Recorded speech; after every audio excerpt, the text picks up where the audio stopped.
at the same time, that's where my mind goes. I want my why. I want to stand out as someone that, understood there's more to life than just hitting a golf ball and chasing it.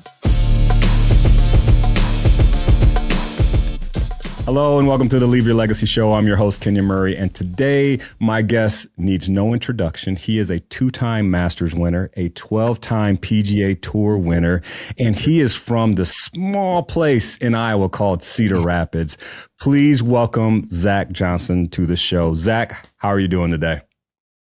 Kenyon, I'm doing great. It's an honor to be on, and we've got a bunch of things in common, but certainly Eastern Iowa is a big part of both of us. So happy to step on and have a nice chat. Now, we'll get to it. Like, your story is amazing. I know anybody that knows Zach Johnson or they know the PGA, they know that, you are a guy that's been steady. Your career has been one marked with consistency. And, with all these big hitters on the tour, here you come along. And here's a guy that, you play what some might call boring golf. But tell us a little bit about like your thought process as you made the tour. What kind of mark did you want to leave? And how did you see yourself differently from some of the other guys on tour? Because you're around when Tiger was killing everything. And so here you come and you're not as big as everybody. You're not as buff as everybody, but you just were consistent. So tell us a little bit about your approach when you got onto the tour. Sure. No, I appreciate that. You hit on a number of elements right there that are certainly integral and part of my story and certainly part of my makeup. And I think right off the bat, I'm kind of the guy that shouldn't in all realms of it. I mean, if you just look at, I'm pretty practical. I mean, I look at data, I look at stats. That's part of our makeup too, as a professional athlete. And you can go down some rabbit holes there, but just on the surface, like just being practical, like I am from the Midwest and you're telling me that I'm going to go compete at a consistent high level against other golfers that played all year round since the age of whatever. I mean, the golf season in Iowa is about 6 months, maybe 7 if it's a decent year, right? And but that's all as a kid. That's all. That's part of my story. So you compound that with what you kind of mentioned. I certainly did not and do not have the physical prowess. So it's not like I have anything right on the surface that's going to set me apart. And I say that I'm just saying from an optical standpoint and a practical standpoint, I am the anomaly in a lot of respects. So if you were to give that to me, and granted, I still would have said you're crazy that I would be sitting here talking to you 30 years later about what I've done. But if you were to give that to me, like I said, 30 years ago in college or whatever, I'd have said, 1, you're crazy. But then I said 2, I'd say, bring it. Like, that's what I want. I mean, that's just the way I'm wired. I still to this day appreciate, and I would even say pursue, difficult situations. And, again, given I went to Drake University, a place I adore and love, but not a golf powerhouse, obviously. And so, I feel like from day one, even as a kid, kind of twiddling his thumbs in the classroom, like I could not wait to compete. I could not wait to go get better at whatever it was, basketball, soccer, golf, obviously. And I'm still like that. So I think you take all of what, again, is obvious and on the surface, it's all against me, but my mentality, certainly my work ethic, and I would say even the spiritual side of the game, spiritual side of life, you take all of that,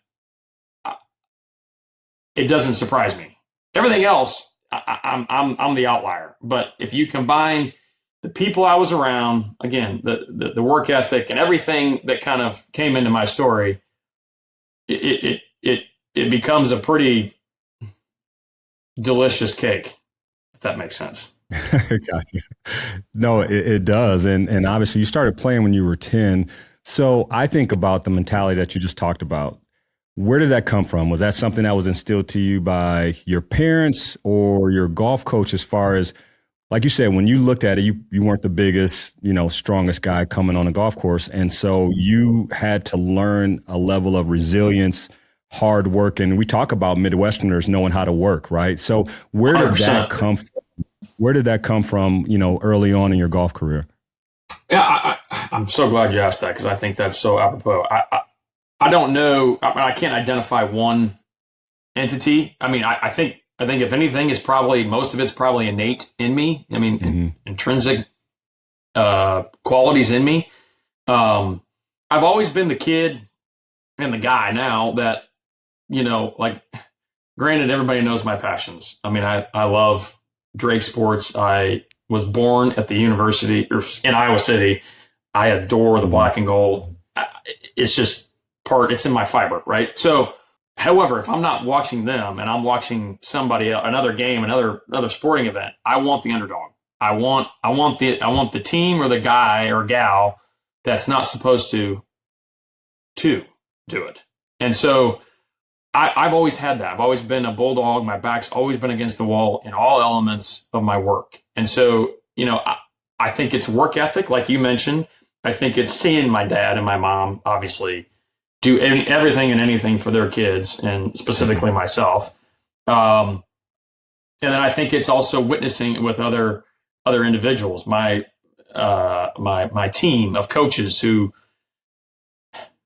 found that and see that intrinsic quality in me, but then also make it bigger and better. And what I mean is, in order to challenge me, you've got to make it really uncomfortable.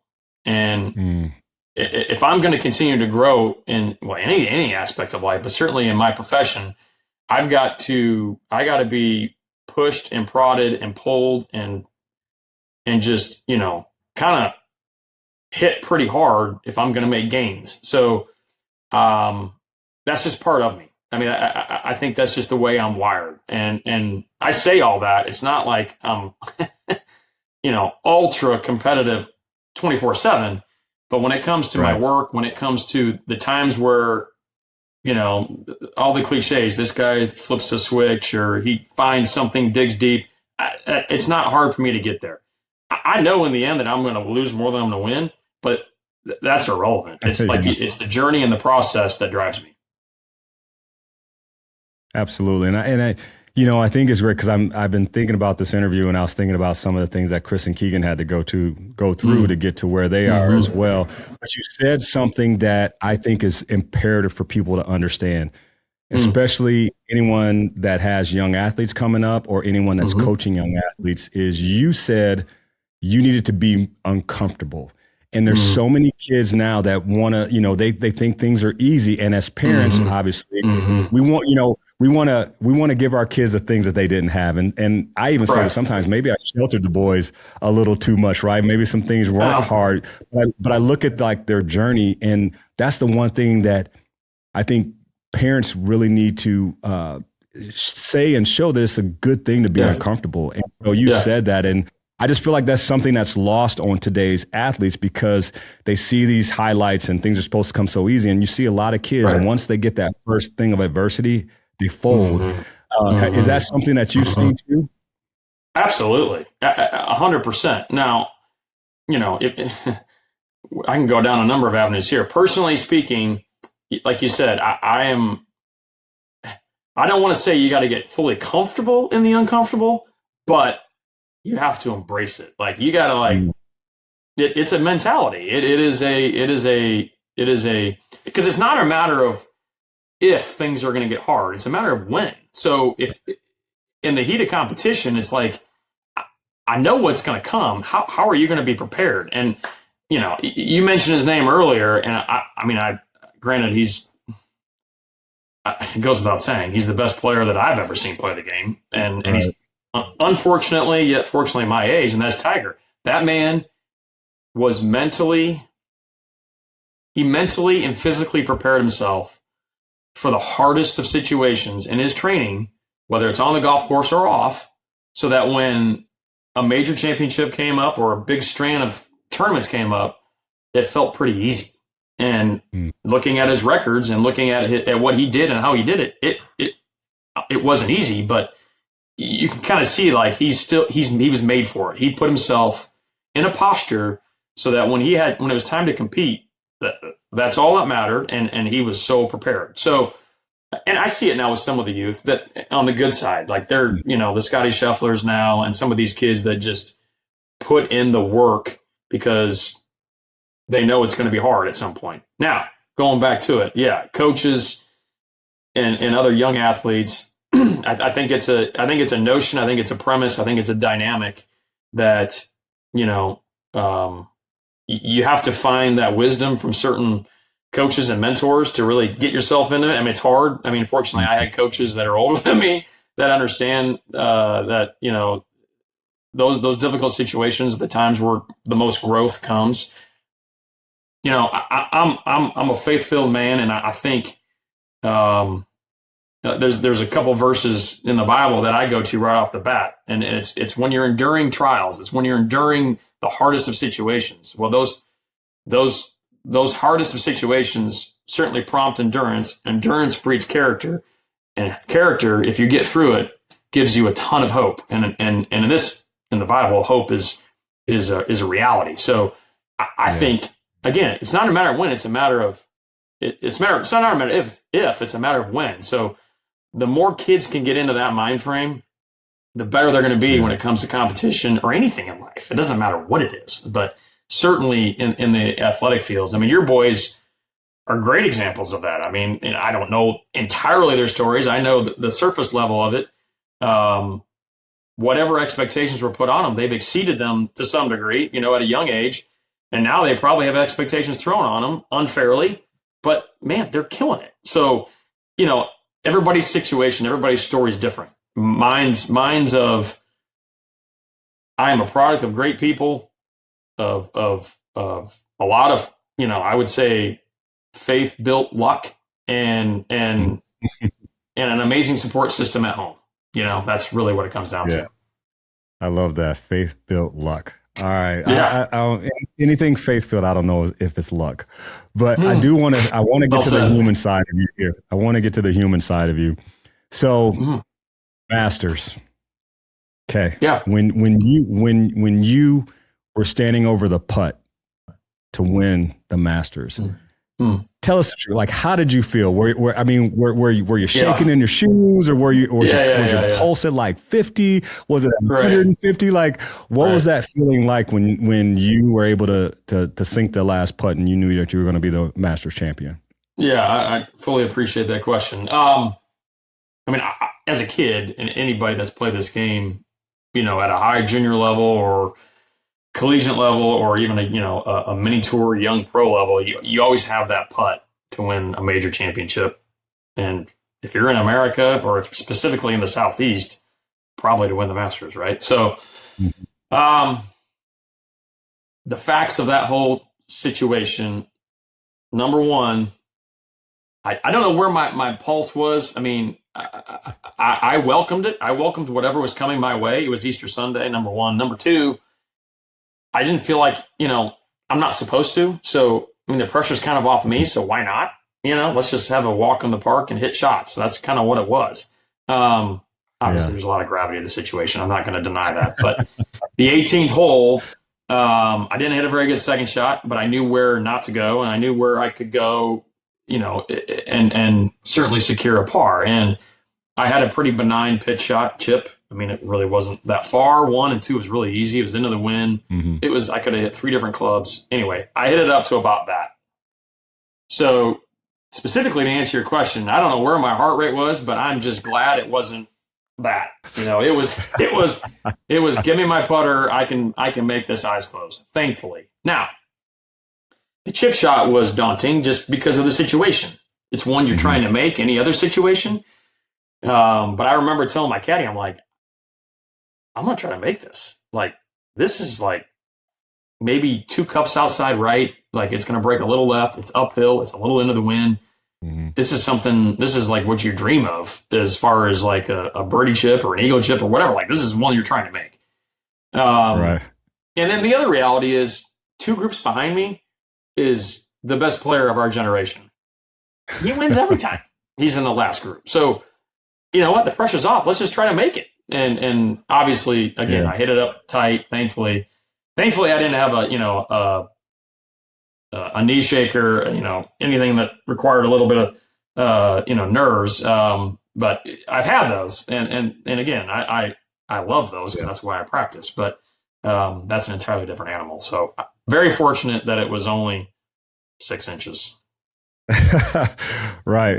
You got to be like, okay, like you're sitting there like, I'm gonna just knock this in because really the Yeah, pressure is all on him behind me. yeah, It's not you. yeah, It's like you're saying, yeah. nobody expected you to be there. So, Right. yeah, that's amazing to have that kind of perspective. And I love it too as athletes. Doesn't matter what sport. If you ask me a game I played in high school, I can tell you the stats that I Hmm. had. And the fact that you Hmm. just walked me Hmm. through all the shots and Hmm. stuff, like that's just Hmm. something like I think people that maybe haven't played at a high level can even understand because like Hmm. how do you remember that? But that's something that's just Right. etched in your soul as an athlete and as a competitor. It's like, Yeah. yeah, I'm always remember Yeah. that, right? I remember when Yeah. I gave you 40 that night. Yeah. I think exactly. Yeah. Shoot, I can actually remember some of your spin moves and dunks in college. It comes down to what what grabs you as it, whether you're a youth or again, whether you're in college or a pro. What frustrates my wife is I probably can't remember the conversation we had yesterday. That's a Oh problem. yeah. Yeah, but I can tell you what Right. I hit and what my lie looked like and where the wind was and where it ended up and how far outside left I had to hit this putt. I Yeah. admit it. It's not the most endearing quality as a husband, but it is part of my makeup.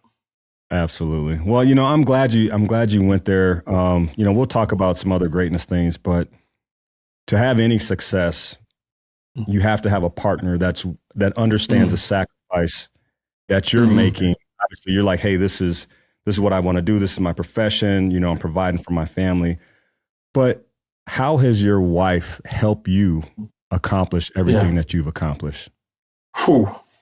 That's an entirely different. That should be a podcast in itself, or maybe a book. Oh, But myself, yeah, right, you know what I mean. right. And I'm not just saying that to be nice. It's just the blunt truth. First and foremost, I met her when at the time I had a group of individuals back, essentially all in Cedar Rapids, that afforded me the opportunity to go play golf because I didn't have any money. I mean, I'm a college graduate, but that was all that was on my resume.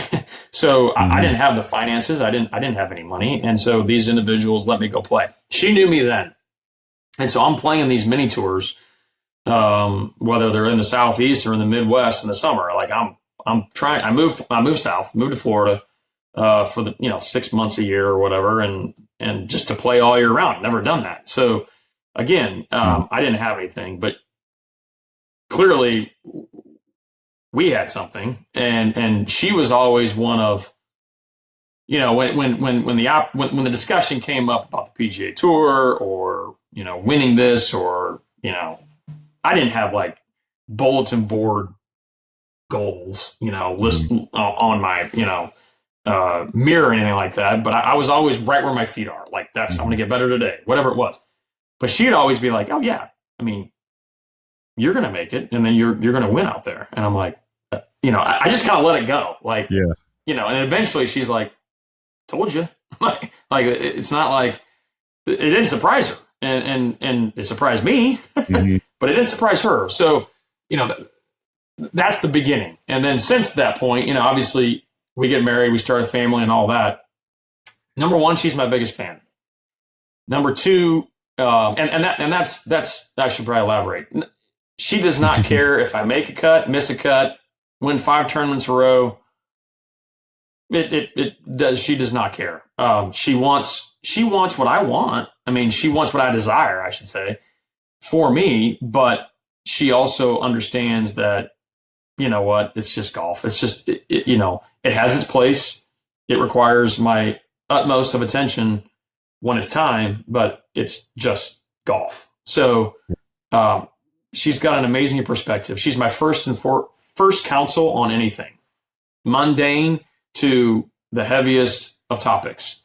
Um, she's really good about that. She's amazing when it comes to navigating this nomadic lifestyle, this crazy lifestyle, all the meanwhile keeping the main thing the main thing. And again, that's our walk with the Lord, and that's our kids. So I don't question where she's coming from. I don't question her bias, because it's her intuition and her mentality and counsel is so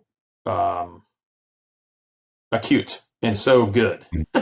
So she's she's kind of the CEO of Zach Johnson Golf, and she may have coined that, but it's legit. Yeah. So I'm so fortunate, so very fortunate to have her by my side, and obviously she's number one. But then the immense amount of support with my kids, and then the periphery of people after that is immense as well. Yeah. Yeah. No, I think that's the one thing in all of this that we definitely are lucky, both of you and I, to have women support us the way they do. Sometimes we have these crazy ideas like building a 45,000 square foot facility, and your wife might not be on it, but she's like, if that's your dream, that's your dream. But no, man, I think great men have great women beside them. And I think, when we have friends that are looking or trying to date, like you's like, man, I just want my friend to find somebody like her. You know what I mean? Because, having a good partner can make or break you, when it comes to the dreams or aspirations that you have. No question.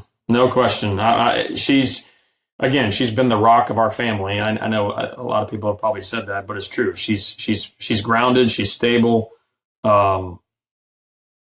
both have our flaws, but I think the beauty of it is that her strengths are my weaknesses, perhaps, and her weaknesses are my strengths, perhaps. So, it's a pretty good formula as that goes. It's not easy. I mean, any marriage, any sort of deep rooted, commitment and whatnot is not easy. However, it is very fulfilling when usually if there's a topic that's frustrating, I got to look in the mirror. I'm sure she would probably say the same thing, but I kind of go back to that because, that's kind of where we go to. We just know that we're imperfect, but together we're pretty darn good. We're pretty efficient. We're pretty good. Obviously we have 3 kids, so and that's obviously of massive importance too. My oldest has had a girlfriend now for quite some time. Yeah, I hope he knows how lucky he is, because she's amazing. That's awesome. And, it goes back to it. I don't know what's going to happen. I'm just saying, they're only 2 years into it and college kids, but I'm just alluding to the fact that you hope and pray that your kids find a partner that is really, really quality. Well, let's right now I can say I'm utterly happy with that decision. Awesome. That's good stuff. That's good stuff. Well, let me ask you this. I want to go back to this, and I know you probably will never say this about yourself, knowing you, but greatness, right? Like when I look at what you've done, where you've come from, I see greatness in you. And there are some things. I have this little thing I call the 3 keys to greatness, and I really developed it watching Chris and Keegan and their journey. And the 3 things are: 1, you have to love the process of getting better, and you've talked about that, be grounded where you are today. I'm gonna go out and get better, today. I feel you have to be willing to sacrifice. And if you think about basketball or any sport, there's so much time that you have to sacrifice. You have to sacrifice time with friends, time with family, vacations, those kind of things.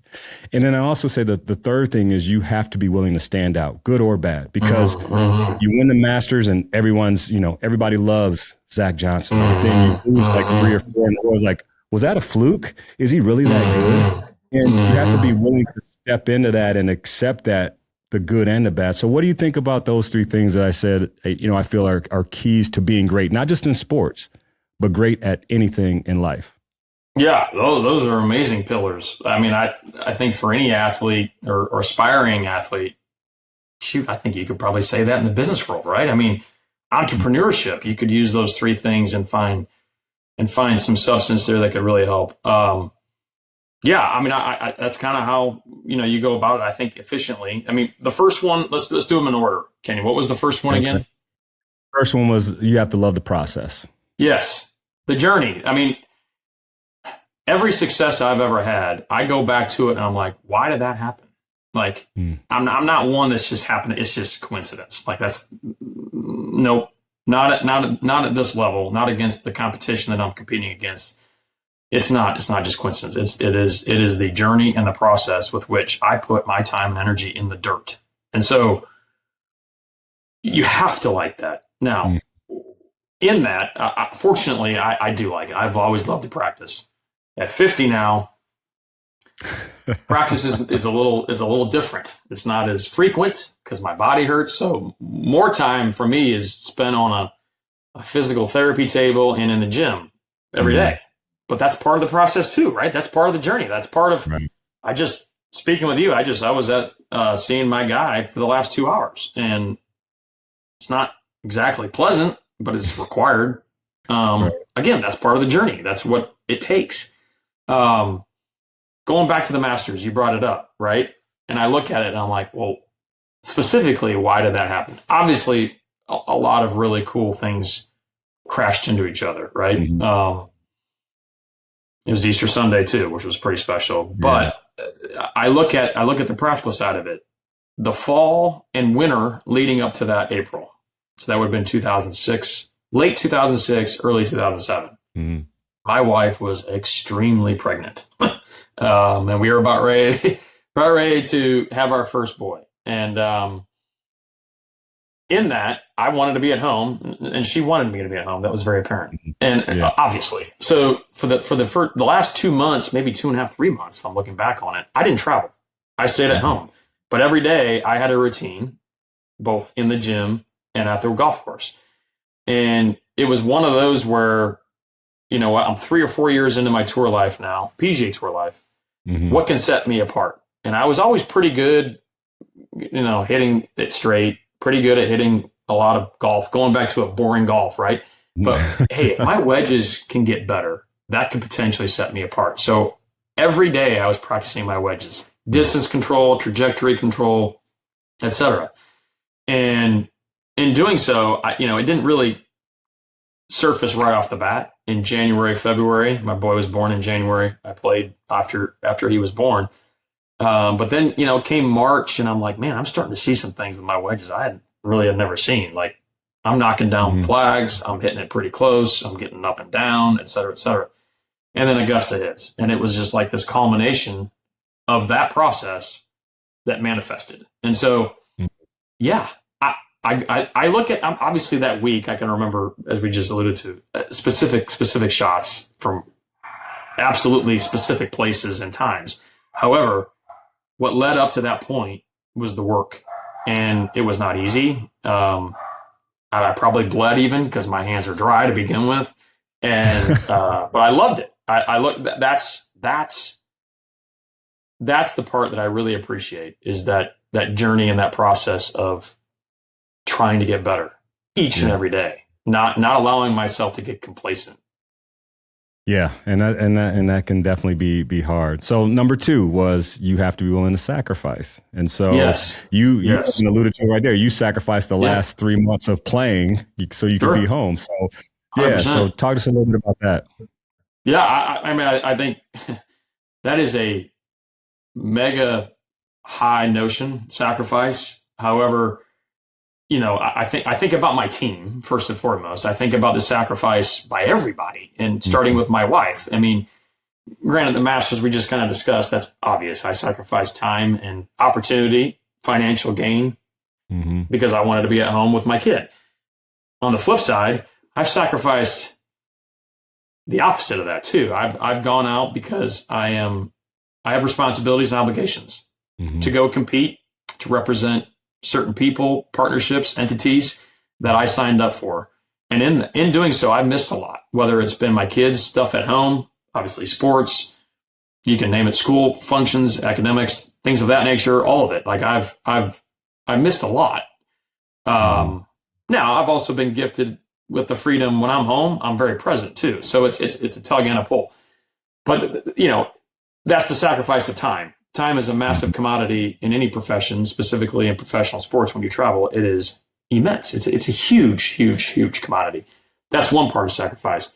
The other part, I would think is just this sacrificing so many things that you want to do because it's a desire and a want. But really, when it comes down to, does it really help the bottom line of accomplishing everything you want to accomplish for the betterment of yourself, but also for others, right? That's the sacrifice. Like, you know what? The financial level this game of golf has given me, is it really all mine? No, it's not mine. The money and everything that comes along with playing this sport at a high level is a byproduct of what was been gifted to me from the very beginning. And that's a God-given ability to do it. That's an amazing support structure. So, you know what? You can look at it as a sacrifice. You can look at it as a responsibility. Either way, it is what I'm called to do. And I don't mind that sacrifice in the end. Yeah, sure, it'll stretch you. Sure, it'll make you uncomfortable. Candidly, my wife would give away everything we've ever received. She doesn't care. And that is a great perspective. I'm trying to get there. I like security. I like knowing my kids are good and that sort of thing. I mean, I'm getting in the weeds now, but bottom line is, it's all about the lens you look through when it comes to sacrifice. And again, I'm so fortunate to have a great partner to allow me to do what I do, but also see and understand what that notion's all about. Yeah, no doubt. So the last one, third and final, is the willingness to stand out, right? In good or bad. When, there's a lot of people that love when people are cheering for them, but as soon as something goes wrong, they shy away or they blame it on someone else, right? To be great, you have to be willing to stand in both places at any given time. So what would you say to that, my third key? Certainly. Yeah, I mean, I think it's kind of understanding your why, right? Like, if you're going to stand out in anything, business world, in any sort of endeavor, but certainly professional sports, it comes down to it. We've seen a lot of athletes say at the end of winning the Super Bowl or winning the NBA championship or whatever, world championship, whatever it may be, and they're like, you know what, it was pretty cool and pretty, it felt, you feel weightless there for a second. It's kind of nice. Like it's all that work that came to fruition and it happened, but it's also kind of fleeting. Like, well, what's next? So it's truly understanding why you're doing what you're doing, right? And I think the ones that stand out to me are the individuals that get that perspective. It's in my world, I love the individuals, the guys that I compete with or I've witnessed compete, that you can't tell at the end of the day if they shot 85 or 65. They fully understand that in any endeavor, specifically golf, it's hard. It's not going to define me in the end, but I love it and I'm going to work at it. Those are the kind of guys that I feel like their whys are pure. And so specifically speaking for me now, my why is I play an amazing game for a living. I'm not really sure if I've ever truly worked, but I've grinded an amazing game for a living. I have an amazing platform to give as a steward of the game, to showcase what's really important to me, which is certainly the people around me and my faith. And then obviously to go back to where it all started and establish something that will transcend me, because it's not about me. It is about the individuals, about the communities. It's about these amazing support structures that gave me so much when I didn't have anything. So, obviously my foundation is one element of that, right? In Cedar Rapids, that's just one piece of it. But the many entities that my wife and I support, we support because we're called to do it and we find joy in that. That's my why. If I'm going to stand out, I want people to know that Zach Johnson was a pretty good golfer, but you know what? His legacy is one of he appreciated the game for what it was because it gave him so much. But he's got good kids that messed up, but now are great in a lot of respects. He loves the Lord, and he wants to keep giving to the communities, the peoples, the organizations that he is called to give. And I feel like that's kind of a selfless posture, maybe even one that's meek. But I think that is that's special. I mess up with this all the time, people. I don't want to get that. I mean, I am completely and utterly transparent in that I need help and guidance in that. But at the same time, that's where my mind goes. I want my why. I want to stand out as someone that, understood there's more to life than just hitting a golf ball and chasing it. Yeah, no, and I mean, you would have thought that you kind of looked at my bullet points and where we're going to go, but that's the next thing. We're gonna talk about the stewardship, right? I think it was a Motivation Monday, like 2 Mondays ago, just talking about the blessings that our family have received and how our responsibility is to steward those blessings forward, right? Sure. Too much is given, much is required. I mean, the Bible definitely states that, and so obviously, I'm lucky enough that I've been able to partner with you and your foundation.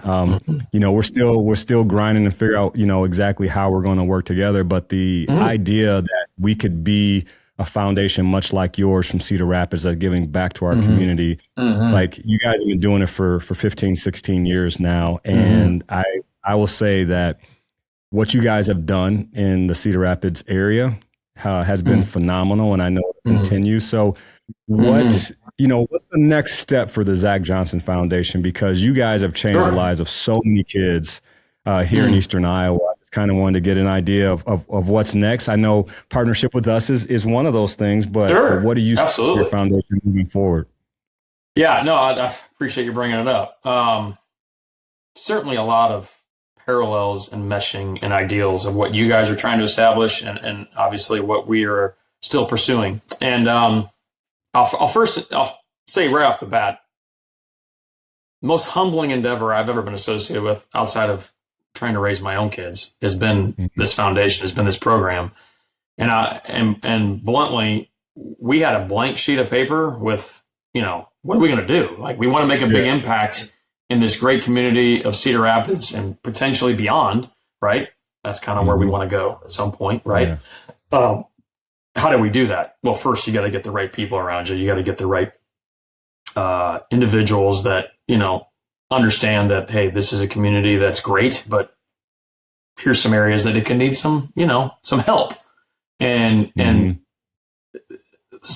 from a surface level, again, we want to give kids the opportunity to grow and succeed in the classroom and outside the classroom, regardless of where you're from or, your upbringing or whatever obstacles you may have against you. It doesn't matter. We want to champion it with you. So we certainly partner with the school district, the school system, teachers, principals, etc.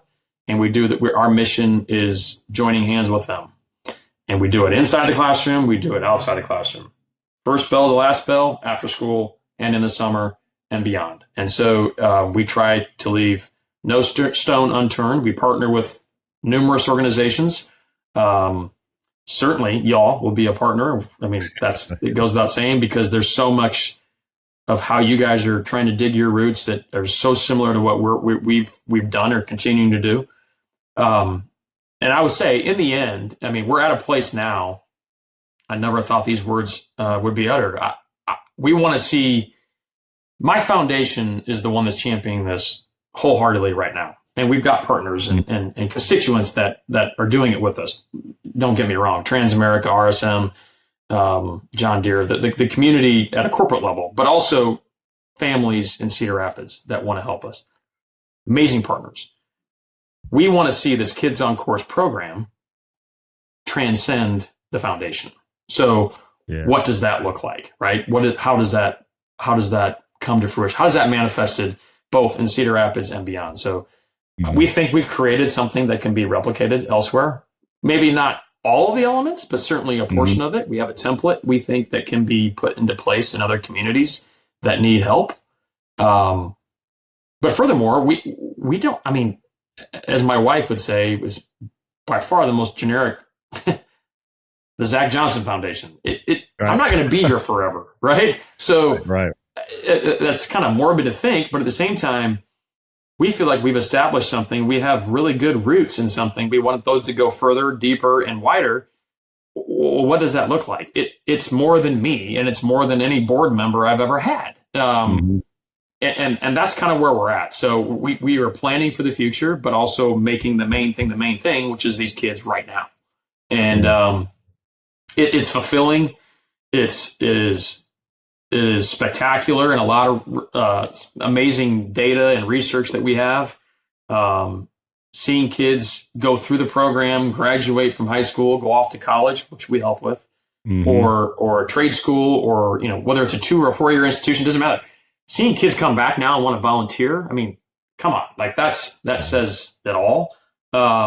We have all those stories, but we're still in the infancy stage of what we think we could be. So there's a lot, and it is daunting, but so refreshing and so much fun. Yeah, no, what you have described is what we have coined generational influence. You think about, Well you spoke said. on the financial part of it, right? When, you've been given things, we look at, our family and financial stability is a great thing. But when you can create something, and like you said, walk, not morbidly, but when you have multiple entities like ours or JA or any other partners, when you have that many people coming together for a like cause to help the community, you create an influence that can outlive a Zach Johnson, a Kenyon Murray. And that's what we want. And I think that's the idea that we have to have. What can we create through community to help our community and then can continue to thrive, when, we're not here. And I think that's where partnerships like you help us. And I think there's ways that we can help you as well when you talk about like expanding, because I can't tell you how many people have asked me about some of the things I'm doing. Can you scale it? Is it something that we can bring to this city or this state, those kinds of things? And so I think what you guys have created is that, because when you say Zach Johnson Foundation, it's Kids on Course. Kids on Course. Kids on Course refers to like everything in math and reading and all these different things. You guys do way more than just help on the academic side. You give kids and families stability that they may not have, whether it's, a place to go after school or it's food on the table. You guys creating this big food pantry to help the participants in your program and in the community of Cedar Rapids when it's such a need. Like, those are things that people may not talk about all the time, but those are things that impact those kids that you're talking about come back to volunteer. So kudos to you guys for doing what you're doing. And we just hope that we can be a good partner to you and we can help support you in a way that will help you move the foundation and what you guys are doing forward. Oh, that's great. I should have interviewed you and asked you the question, because you said it better than I did. Like that is exactly where we are. We feel the foundation, we're the catalyst, obviously, for the program, but the program is going to continue regardless of what happens. And that's our motivation. That's our goal. I mean, I want to see it transform lives. That's and it's not just the kids we serve, it's also their home life too. Like we're partnering with them. I mean, and that is special. You guys are doing it right. I mean, I've seen it. Like, granted, we've had some discussions. You're trying to get everything in a row so that when the time comes, this thing can blossom, and who knows where it'll go. That's the beauty of it. Like, we don't want to put restrictions on it. We don't want to put barriers on it. We don't want to put a ceiling on it. The good Lord will take care of that. Like, I trust that. Like, I got to say, like, I mean, I live in Georgia. I mean, I literally am in Iowa. I mean, rarely even for a holiday, like occasionally, maybe two times a year, like it's a massive compliment to the people of Cedar Rapids, certainly Eastern Iowa and Iowans in general.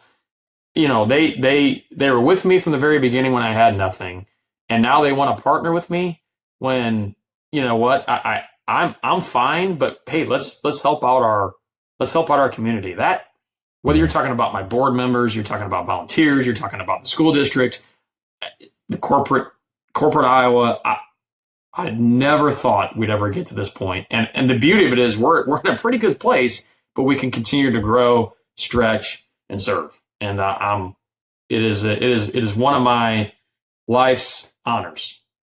Yeah. No, I mean, we definitely appreciate it. And I heard this about a month ago. It said, if your dream or goal can be accomplished in your lifetime, it's not big enough. And like you said, God will take care of it. And so I heard that and I was like, that's wow. great.